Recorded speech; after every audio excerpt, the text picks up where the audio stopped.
Welcome to another episode of Charros y Clásicos, a Basque Strings podcast. I'm your host, Miguel Gutierrez, and as always, I'm here with my good friend and co-host, Joel Ozuna. Hello, everyone, and thank you for tuning in. Our next guest was born in Weslaco, Texas. He grew up in Monte Alto, a small town north of Ed Couch Elsa. He graduated from Ed Couch Elsa High School. He's also a grad from UT Austin, majored in biology with a minor in music. Most recent, he's a violinist for the Grammy-nominated Mariachi Sol de México de José Hernández. Please welcome Patrick Molina. Thank you, gentlemen. Thank you so much for having me. It's a big honor and privilege to be able to be out here and be able to speak with you all this morning and be able to tell this story. Like I was saying a little bit earlier before we started recording, I had been listening to a couple of the other interviews that I had done. Some from people that I knew and some from former teachers, like Marco Sarate or from Eddie Lopez. But talking about like Israel and some of the other ones, and or like able people that I kind of knew but didn't really know too well, and so hearing these stories getting told is really important. So it's a great honor for me to be able to come and share a little bit of what I've been through and the stuff that I've been doing. Yeah, thank you, and I'm really excited for this podcast. Reason being is because I've known you since you were in middle school, right? I would say like late high school. Like middle to late high school is when I started going around the shop a little bit more. I remember selling you one of your first fine instruments. So that violin is crazy. There is, I had taken that instrument. So it's an Italian violin. Mm-hmm. And I had taken that instrument to get some work done while I was attending UT to this luthier named Sandro Coco. Okay. I was studying with, I studied with Dr. Sean Riley in his violin studio when I was attending UT, and he's a incredible violinist, but he likes to mess around and like do different weird things. He's known as the guy that did the 3D printed 6-string electric violin. That's like his claim to fame. He always likes doing weird stuff, and so when I was studying with him, I was tinkering and changing things on my violin and how my setup and a lot of different things. And the stuff that I was wanting to get done, I would go to the violin shops in Austin, and they would tell me, like, we can't, until finally I went to one, and they were like, we can't, but the guy who is Austin's kind of dirty secret in the string world, like, he's the real guy that does all of the stuff, that does all of the really difficult repairs, all the difficult rehairs, all the, like, real hard stuff. It's this old Italian man. And so this shop's messed up and gave me his number directly. So I stopped going to the violin shops in Austin and would just go straight to him. And the first time when he looks at the violin and he looks at the back of it and he's telling me, my friend, if this is the instrument that I think it is, you might have the steal of the century. How do you respond when somebody tells you that, right? Yeah. And he was like, how much did you get this for? I was like, well, my parents got it for a graduation present. I think it was somewhere like in the $3,000, $4,000 range. And he was like, this minimum should have been sold to you for $10,000. So I'm like, well, cool. But that's just kind of what, the shop, your former place of employment, that's what they had it sold for. That's what they had it marked for. And so he was doing a little bit of research, and he was like, oh, this is a Gofflier, or however you're supposed to say the Italian name. And he was like, if this is the one I think it is, and not just a copy of it, this is at minimum a $100,000 violin. Yeah. So I'm like, okay, well, I am never playing this instrument at a chamba ever again.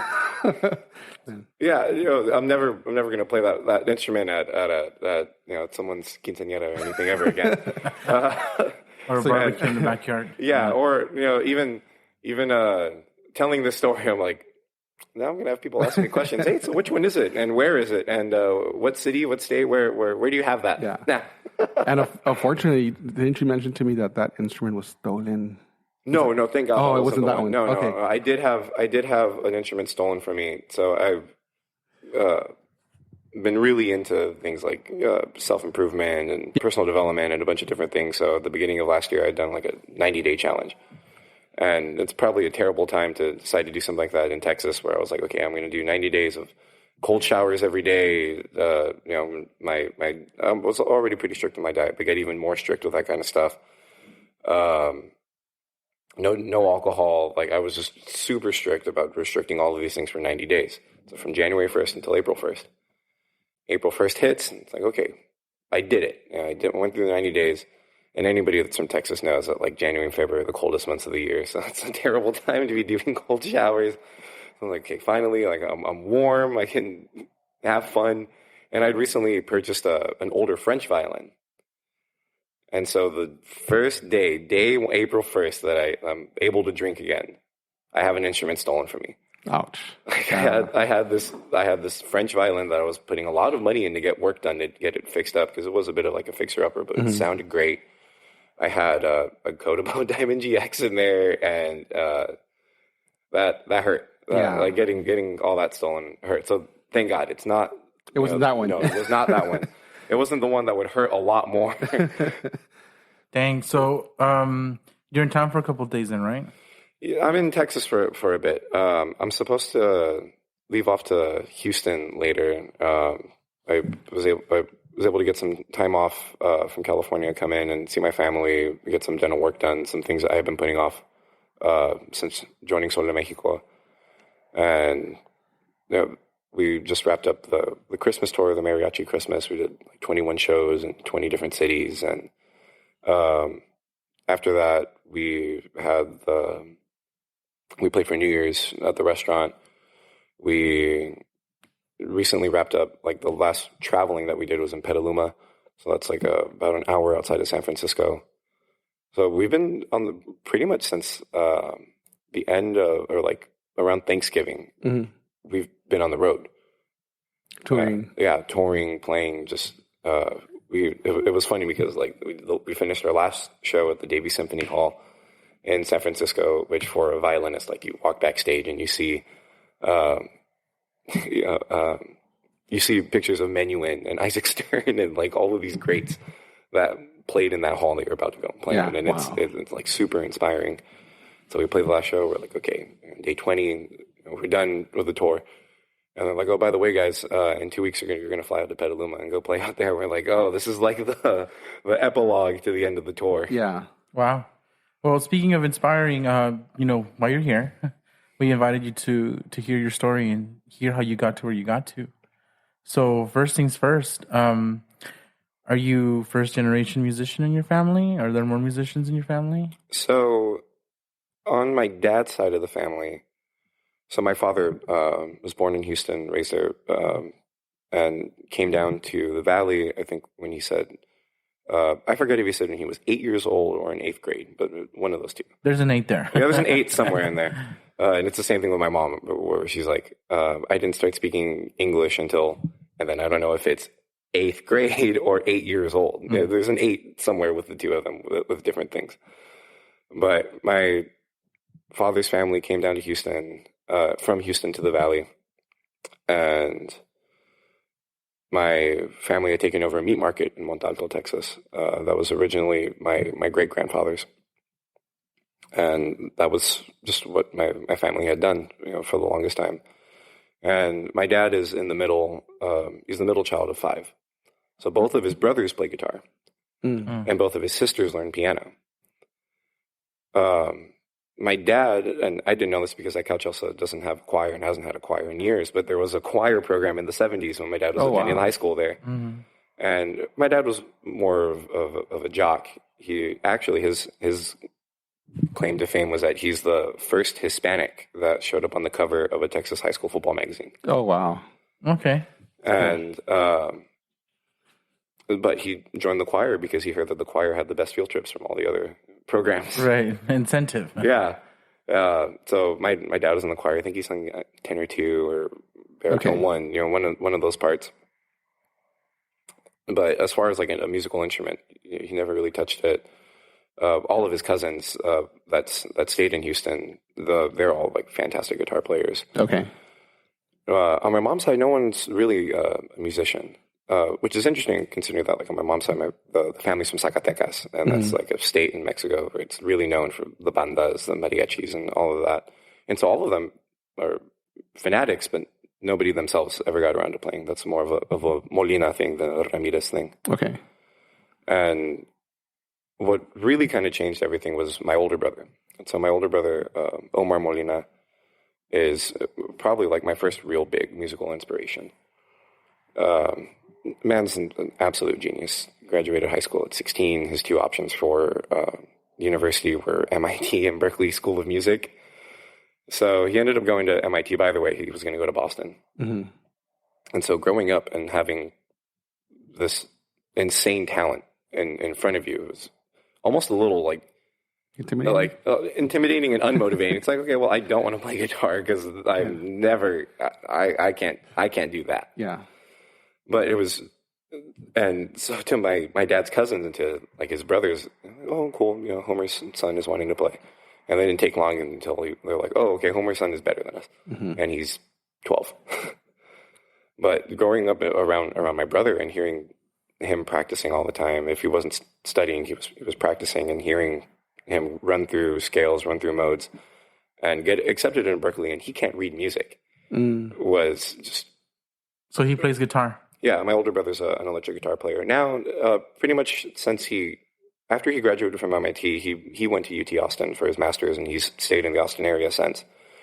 And now he works as an engineer for iFly, that indoor skydiving company. Mm. But he's been playing. He's kept playing since. And so he plays.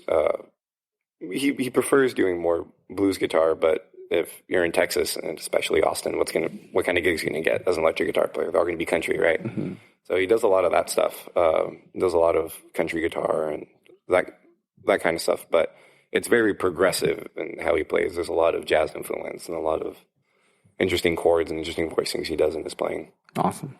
So you would say he was your somebody who influenced you to pick up an instrument? Oh, by far. Yeah, growing up around my brother. My sister was in the high school band and plays a little bit of guitar, but my brother was the one that like took everything to like this higher level and set of standard, not just academically, because like I said, the man's a genius, but absolutely musically, setting like, this is what it means to be a musician in this family now. Okay. And then you also have a younger brother too that plays viola? Yeah, Ricky plays everything. Okay. So I tell people this, and I don't mean it as like like fake humility or anything like this. I am, from the Molina siblings, like I am the least naturally adept of us at music. I'm the one that has to work the hardest at it in order to like get these things. Mm. My younger brother, Ricky, too, you leave him alone like with an instrument for a couple of minutes and he'll figure out how to get his hands around it and work it out. So yeah, he played viola in the high school mariachi program, and when you learn that, the chords are pretty similar to the guitar, right? You're just missing one string. Picked up guitarron, picked up ukulele, has an understanding of violin, has an understanding of trumpet, plays a little bit of harp. Like Ricky is just as equally insane of a musician as our older brother. Mm-hmm. And so what made you choose violin? I didn't pick it. So that was, I wanted to play guitar, right? I mean, growing up, my dad listened to, there was always a lot of music getting played, but my dad, especially growing up in the 60s and the 70s, there's a lot of like older classic rock music, a lot of like Black Sabbath, Led Zeppelin, Deep Purple, stuff like that. My older brother being a guitar player, hearing him playing along to like Carlos Santana, Stevie Ray Vaughan, I wanted to play guitar, right? That's what the rock stars play. And so when my mom put me in the middle school mariachi program at Cal Chelsea, she's like, 1, I'm going to put you in mariachi. 2, you're playing violin. And my responses were, 1, what's mariachi? 2, I don't want to play violin. And so I didn't pick the instrument. She just thought, oh, well, it's so pretty and no one in the family plays it. And so I had a violin put into my hands and was pushed into take lessons with the violin teacher at the time there at Couch, and that was like my first, my first serious taking lessons and doing those things. Well, I say serious, but I really didn't get serious about the instrument until like my junior year of high school, until I was 16. I think you're talking about lesson culture. Yeah, that you were first introduced to it. Mm-hmm. Mm-hmm. Yeah, I was introduced to it. I guess. Relatively early, right? Most people start around middle school, and so I was introduced to it early, but I didn't really appreciate it and get serious and really keep up with it until I was a sophomore, junior in high school. And then for our listeners, Ed Couch Elsa does not have an orchestra program. No. It's strictly mariachi. At this point, it's just a band and mariachi. Mm-hmm. So that old choir program that my dad was in doesn't exist anymore. Yeah. And there isn't an orchestra program. And now I heard that there's like a youth orchestra that they're doing out of UTRGV. Yes. And, so like that wasn't around either. Mm-hmm. So as far as like doing lessons, and that's how you and I got to know each other. Miguel, you and I got to know each other a little bit better. Was I was taking lessons with your former roommate, with Orlando de Leon. I was gonna bring that up.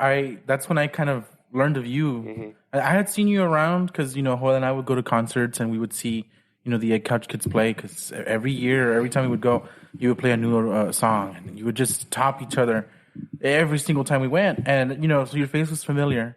But I remember you coming to our apartment. Mm-hmm. And I would just hear Orlando tell you all these things, because he was teaching you. I think you were playing Mendelssohn at the time or something like that. So when I first started going around, that was like my first real introduction towards like studying classical music. And so it was like that was my first exposure to doing Kreutzer etudes, playing Bach.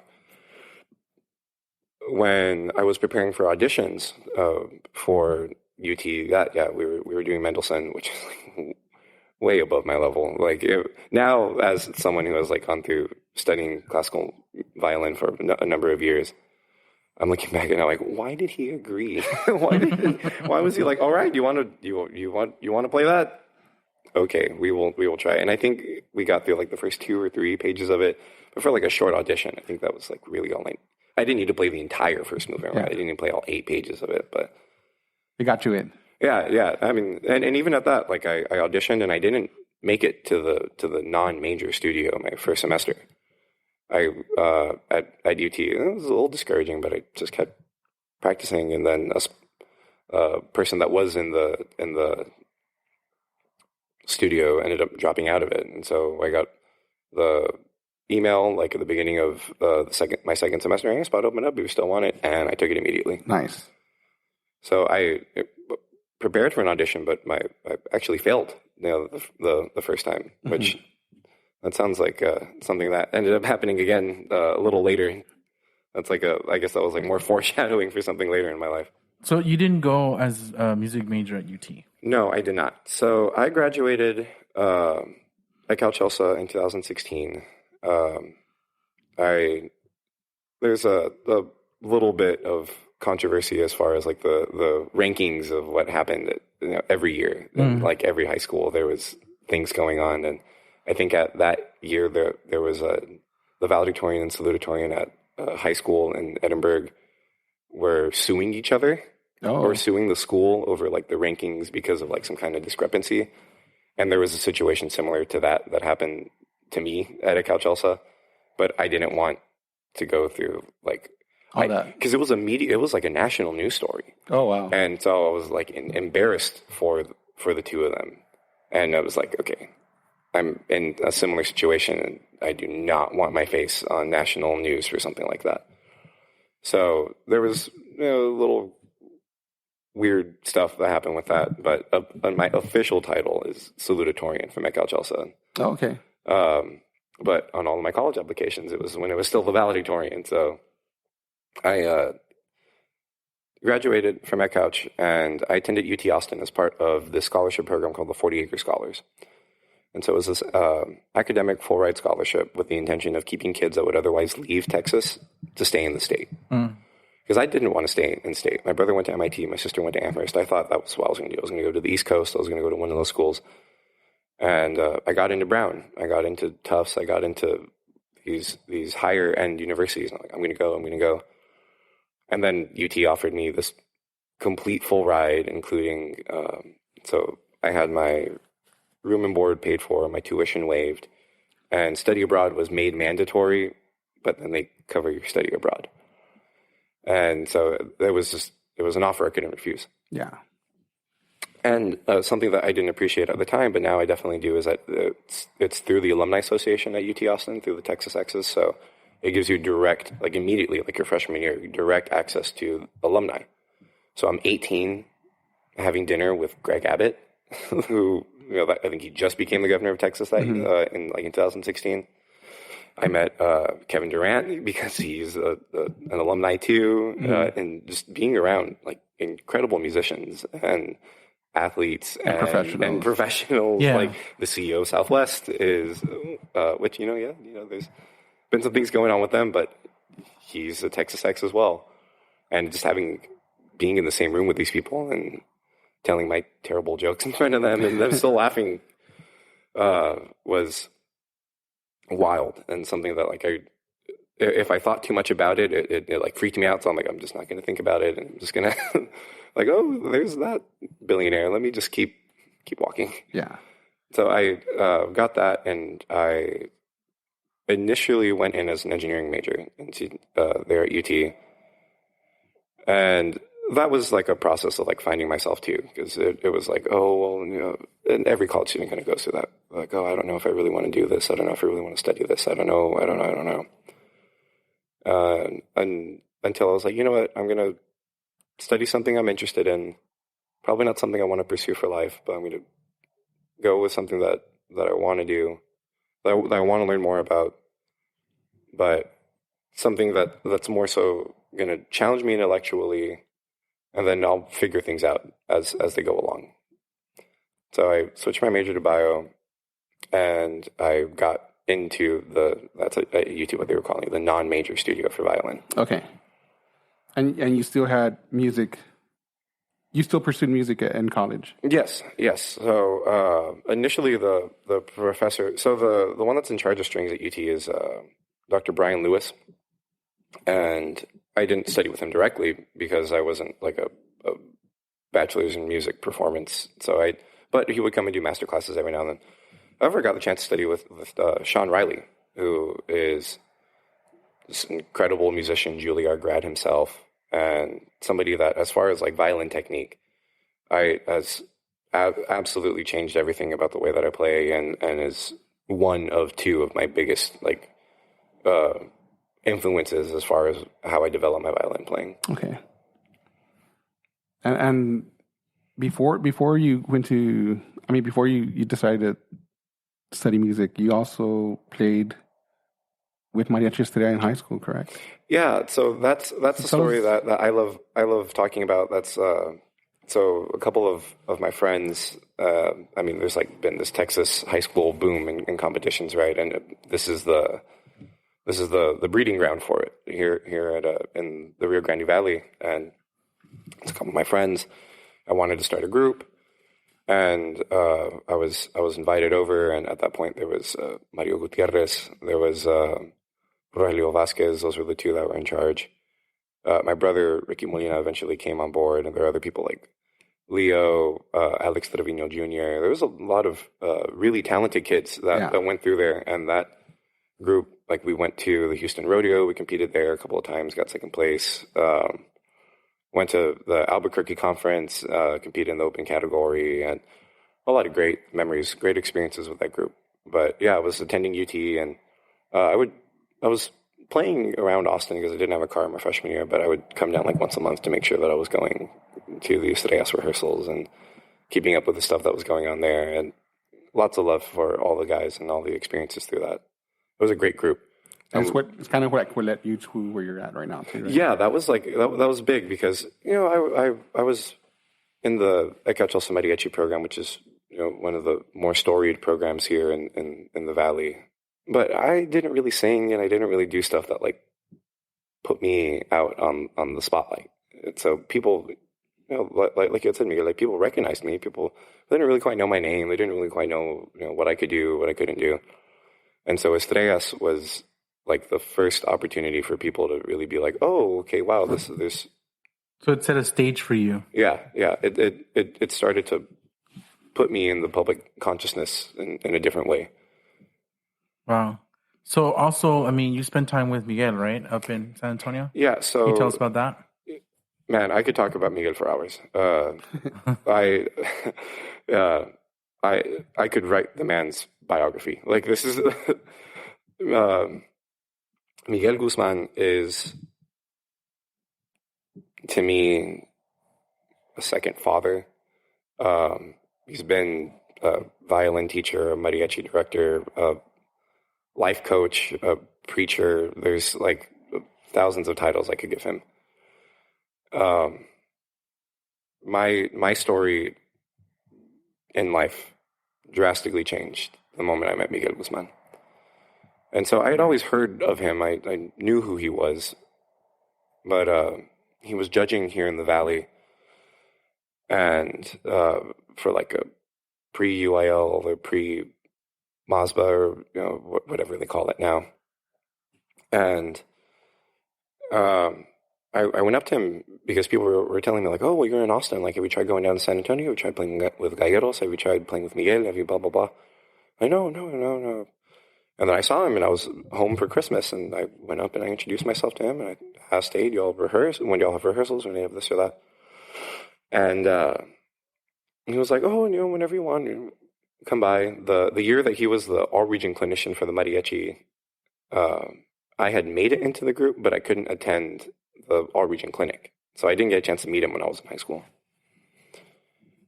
So I met him there, and then a couple months later, there was there's this Mariachi community page on Facebook, and Ismael Alatorre, the manager of Los Galleros in San Antonio, had put up like, oh, need 2 violinists for this weekend. And at that point, I was like, you know what? I think I can do it. I think I can hang. I could not. Those were 2 of the longest hours of my life. I have every single song that was played burned into my memory. It was a really, really difficult gig, but I learned a lot, and I was just like, I need to be around this. And Miguel didn't even go to that one. Oh, wow. But afterwards, I kept coming around, and I was actually going through old photos and old videos, and I'm extremely close with the entire family, but one of Miguel's kids had sent me at the time, like, oh, this is what my dad's calendar looks like. And it was every Monday at 10 a.m., there was my name. Because when I finally had a car, I would wake up on Mondays, drive from Austin to San Antonio, and go and have a lesson with Miguel and come back. And I had my studio lesson on Friday, so I was doing 2 violin lessons a week. Dang. Yeah, Miguel's been. I love the man, and I owe him a lot. But I eventually was invited to join his group, to join Los Galleros, which was like a huge, huge honor for me. Not just because I was studying with him, but now I was able to work with him. Yeah, you were getting firsthand. Yeah, it wasn't just a lesson. It wasn't just going to his house. It's like no. Now I'm playing first violin next to Miguel Guzman, which for context, for those of you who don't know who he is, he's from San Antonio. He's from the West Side, but he was a musical director of Los Caporales of Azteca de San Antonio. He is one of the few people from Texas to have made it into one of the premier groups. He was a member of Mariachi Los Camperos. He had done a couple of different stints with them. And arranger, multi-instrumentalist, composer, extremely talented musician. But for as equal of a musician as he is, just as much of a great human being, a great person. It was definitely hard on me. It was definitely really demanding, but also really inspiring. Yeah. And you would say that he was the one that kind of inspired you to venture off in California and pursue what you're doing now, right? Yes. So I played for a couple of months with a mariachi in Austin called Mariachi Relámpago. And the owner of that group, Adolfo Ortiz, he used to play in Tucson with Dennis Mead, who was in Sol de Mexico in the late 90s, early 2000s. Incredible singer. And after a gig, Adolf had told me, he was like, you know what? You remind me a lot of Dennis. Like, I think you should try. I think you should try and do that. And so he planted that little seed and that idea. I never really thought about that because I wasn't, a little estrellita in high school, and people didn't really know who I was. Yeah. I didn't get immediately invited to be in Aslan right after high school. I got those invitations and for things like that later. And so I hear that, and I was like, I don't know.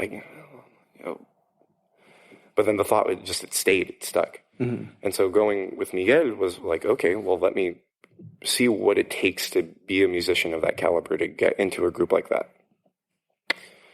And so being next to Miguel, it was like, okay, Well, that's I have a lot of work to do. yeah. So that's how good you need to be to get into a group like that. Okay. And didn't you tell me that back in the day, I think you were 18, you had gone to California?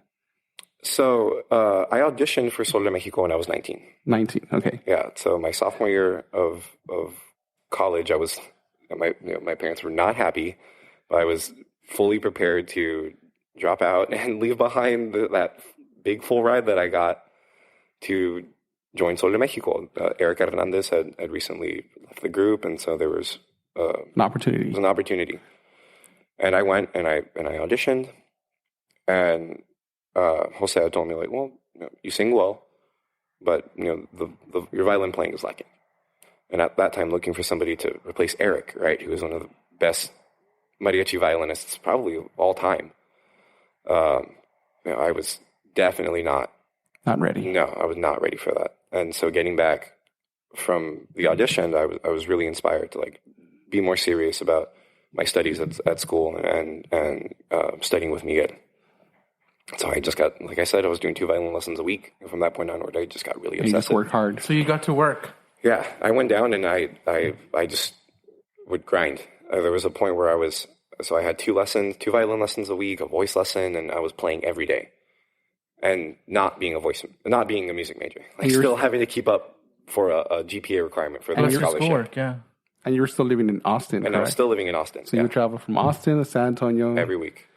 Wow, twice a week. Yeah. Jeez. No sleep for you. I just got crazy about it. Yeah, I was because I went out there and I went with my good friend Angel Chavez, and I saw Los Camperos. I saw Sol de Mexico. I was seeing like just the whole scene going, all these restaurants, and seeing everybody. Yeah, I was like, man, this is awesome. Like, I definitely want to be here. That trip lit the fuse. Yeah. That trip more than anything, because being here, thankfully, there was access to Sol de Mexico. Being here, there was access to Los Camperos. There was access to these groups coming to the Valley. But it's different when you're in LA, when you're at these restaurants, when the groups are like right in front of you. And so, getting back from that audition, not making it, I just got to work. Yeah, just got really obsessive, and I was working all the time.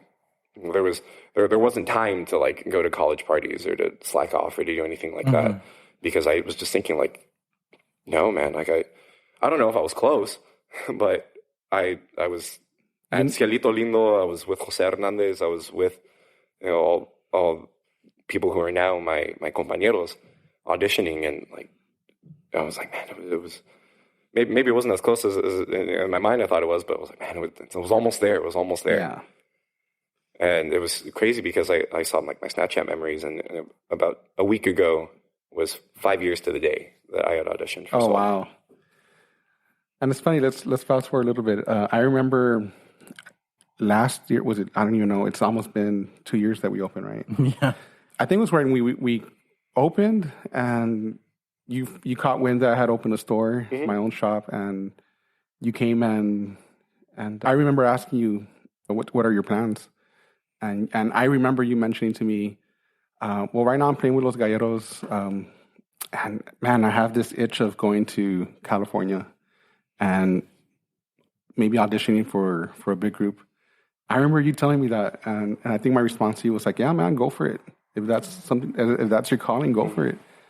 And so time passed, and then you came again, and this time you told me, actually you bought a violin the second time you came, right? Yeah, I came in, I bought a violin that a lot of charros there in LA have been trying to buy off of me. They see it and they hear it, like, hey, how much you want for that? Like, I'm not selling this one. There's violins I'll sell. This isn't one of them. But you came in that day, right? Yeah, I came in and I bought, and Miguel and I were talking of like, just plans for the summer, things I could try, things I could do. And so he was like, well, how about you go and try to get a lesson with one of the older guard violinists out in LA. And so a couple of names were thrown around, and the one that we had stuck with was Hipólito Puentes, who is the musical director Mariachi Internacional de Mexico. and also from Zacatecas. So there was a bit of like that kind of like family connection there. And so I reached out and asked for a violin lesson. And he was like, okay, well, if you fly out here, I'll give you the lesson. And simple as that. Yeah, no, it was really, and like people ask me all the time, they're like, oh, how did you start studying with Miguel? How did you how did that thing with Internacional happen? How did the voice lessons? How did most of the things that I've done? Most of the things that I've done were just because I went and asked. Like most of these opportunities, and it wasn't like some convoluted plan or anything on like, oh, I need to create these things for myself. It was more just like, let me just ask if I can do these things. And like, it's funny you say that, because so many people think twice about asking for help or wanting to have access to these people. They think it's impossible. Yep. And so it's great that you're telling us that, because all it takes is just an email, a message, a phone call. Yeah. So to make a long story short, I went out there. I had this lesson with Pauline. That's what they call him. And then he asked me, "Do you want to work the restaurant?" What? Okay. And then I played a 5-hour gig with Internacional, and then I played at Pancho Villa's, and then I was getting asked to come and kind of be on a sub basis, like a part-time member of the group, which was massive for me. And you did that for, what, 3 months? Yeah, a little over 3 months I was doing that. And then Adrian Vaca, who is, I was taking lessons with him over the pandemic on music theory and arranging, who Berkeley grad, incredible musician, had recently left his former group to join Sol de Mexico, or to rejoin Sol de Mexico, because he was in the group when he was 16, and so he was now doing a second stint. And there was another spot that had opened up with Sol de Mexico. I was out in California with my brother. We went to the restaurant to go and see, and then the guys were telling me, hey, there's a spot open. And even if that doesn't work out, there's a second group that's, there's a tour coming up. And so I went and I talked to José, and he was like, well, we're going to start with somebody else, but there's the second group that might be needing another violinist. I was like, okay, well, we'll see what works out. Things ended up going to where I was here in the Valley. I was on my way to get dental work done, and I got the text. I got the call, right? Oh. And I was like, oh my God! Like, I couldn't believe it. I'm being invited to join Sol de Mexico. Yeah, and I remember you texting me. You're like, hey man, you're not going to believe this. And then he sends me a screenshot of the actual conversation that he was having. And I was like, what? Does this mean what I think it means? You're getting invited? Awesome. Yeah. And so I was like, well, can I go next week? I'm kind of on my way to get some dental work done. And then Vaca calls me. He's like, hey, this is your one chance. Yeah, this is it, man. If you don't go, this is it. So I bought a one-way ticket. Oh yeah. And then you also, hey man, can I borrow? Yeah, I didn't have my violin. I didn't even have any of my instruments on me. So I was like, well, all right. So I came by the shop again. And I'm like, hey, this is going on. I need to go. I need a violin. This is too much. There's too much happening all at the same time. And so, thankfully, got a violin. I went out and was able to get my instruments, or at least a couple of them, over there eventually. But I was able to get all my instruments over there eventually. But it just all happened so fast. Yeah. I bought a one-way ticket over there, and then I hadn't come back until we were here on tour. I was playing in Roma and playing in Austin. 2 weeks later, right? Yeah. And so this has been a dream come true. This has been everything I wanted. This has been, for me, there are so few Texans that have been able to do this, let alone people from the Valley, that I don't take my position in the group lightly. I know what it means to want to be in this group and want to have heroes, to have people that you look up to, people that can inspire you. And I want to do everything that I can to give back to the community, to give back to the state, to give back however I can. Because I remember being that kid and not having opportunities and having to create things for myself because they weren't available. And now that you're there, you're telling me that you're still working hard. I think you're taking voice lessons. Yes, I'm taking voice lessons with Valtiero Negrini, an incredible opera singer and voice teacher that a lot of the other members of Sol de Mexico also take voice lessons with. I'm going to start studying theory and composition again with Vaca, pick that up again, and just keep working at it. Yeah. Because, you meet one goal, but you're still working. Yeah, there's so many more things that you can do. It never ends. I mean, seeing José Hernández in his 60s, seeing Hipólito Puentes in his 60s, Miguel Guzmán in his 50s, and that if these men are practicing every day and studying every day and doing all this every day, and they're them, I have no excuse to not be going at the grind every day. That's something that a lot of people don't understand, that even though you get to this point, you still have to keep working, doing somewhat a kind of work to maintain, or if not, get better. Yeah. Yeah. If it's not maintenance, then it's to push forward. And so for me, it's really cool. I feel like I'm a part of this Tejano takeover that's happening over there. So you had Miguel Guzmán's son, Antonio, had joined Camperos a couple years prior. I'm in Sol de Mexico now. But there's also Pepe Perez from Fort Worth, another guy from Texas is now in Sol de Mexico. Nathan Garcia from the Midland, Odessa area, that's in Camperos. Oscar Garza from San Antonio that just recently joined Camperos. You have Saul Flores from Dallas that just moved out there to play in the scene. And so now you're having a lot of Texans going out there, and that's exactly what I wanted. I wanted to be able to establish like a pipeline, because it's hard. You hear there's so much talent down here, but without having references or people that you can bank off of to want to go out there, it's really scary to pick up all of your stuff and move across the country. Right. But now that there's a couple more of us out there, I'm hoping that this establishes more of a pipeline. An opportunity for them. Yeah, for people to go out there. Because prior, the number of Texans that were out there was like Raul Cuellar and Miguel. You had Eloy Garza and Rufino from Corpus that played in the Sol de Mexico second group during the Luis Miguel tour. So it's not as if it had never been done before. There was a precedent set. But I think now it's a lot more common. Now you're starting to see a little bit more of people being ambitious and go out there. And that's what I wanted. I want to inspire. I want to push people. I want to sound the alarm and tell people that they can do way more than I can and that I've done. And I want people to. I want to look and see like, oh man, that guy says I'm his hero. Like I want those kinds of moments. So despite all your work and your success, tell us the biggest challenge you had to face in your career. That you had something you had to overcome.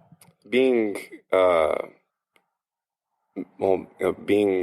pocho, right? I took a couple of classes on like Mexican American studies, Latin American studies, and so facing my own identity, I think was probably one of the hardest things in the career, for like looking as white as I do, not becoming fluent in Spanish until I got to college.